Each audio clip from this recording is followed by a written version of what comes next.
Hello everyone, এই দুপৰীয়াৰ আহাৰ বনাব ল'লোঁ। আজি মাছ বিলাহী আৰু আলুৰ সৈতে মাছ বনাব লৈছোঁ। চিনি নাথাকে কাৱৈ মাছ। আজি ভোট গণনা চলি আছে, এতিয়া ৰিজাল্টো পালোঁ। বিজেপি চৰকাৰ আহিব। আমাৰ মুখ্যমন্ত্ৰী ডাঙৰীয়ালৈ অভিনন্দন জনালোঁ। আমাৰ যেন আকৌ আহি থকা চৰকাৰখনে আৰু ভাল কাম কৰিব পাৰে, তাৰ কাৰণে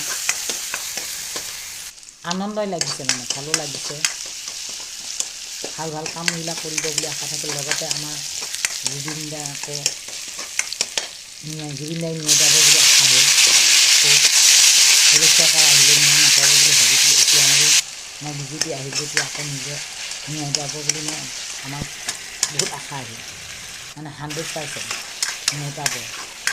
গতিকে এয়া আশা লৈ পেলাই আমি আকৌ চৰকাৰ গঠন কৰিবৰ কাৰণে সাজু হ'লোঁ।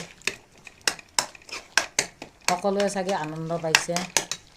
এই আনন্দ উল্লাসতে আজি মাছেৰে এসাঁজ খাম বুলি এনেকৈ বনাইছোঁ।